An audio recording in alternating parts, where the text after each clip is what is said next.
At 6 foot 3 inches and 190 pounds, Saline High School quarterback Josh Jackson has been rated by ESPN as the number 3 Michigan recruit of the 2016 class. We sat down with Josh Jackson and his father, the former U of M running back coach, Fred Jackson, to hear what role football has played in their life.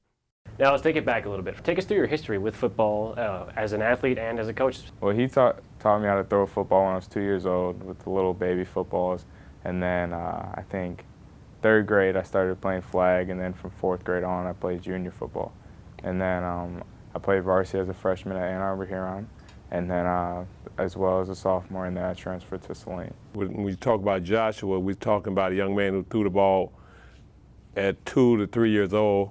That was always an uncommon kind of ball. It didn't look like a 2 or 3 year old guy was throwing it. And then as he got to be 6, 7, 8 years old, he started throwing balls that was in high school. Didn't look like a 7, 8 year old guy throwing it. And then when he got to be around 13 or 14 years old, he was throwing college footballs, and it didn't look like he was throwing college footballs. So you always know he can throw it. But the reason why I'm telling you that is because I never let him throw the size of the ball that fit his age. I always put a ball in his hand that was larger so that he learned to grip the bigger ball, and I think that helped him in his control as you get older. I always knew he was a quarterback. I was a quarterback in college.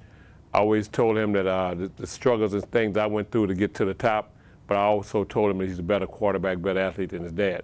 And I think that the things that he's gone through to show that with the competition he had to go through with Trent and those kind of things made him a better football player mentally.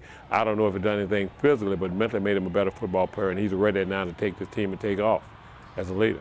Are there like positives that have impacted him, and on the other side, are there negatives of you being a coach at the same time? Well, I think the positives is the fact that he's been around football all his life. I think that's the biggest thing, is that he's a student of this game. He knows it. He probably is playing football at an age of like 18 or 19 right now when he's only 17. And I think that has a lot to do with his experience and his ability to take things that I've so-called tried to teach him and take it beyond the level I gave it to him at. With 16 offers on the table, what do you think the next step's going to be for you? Definitely narrowing it down, because 16 is way too many to just think of. So narrowing down my top schools, and then from there, trying to visit them, and then with the visits, seeing what I like with the coaches and then with the school, and then deciding and not have to worry about it when it gets to the season, because I want to be fully focused on our season.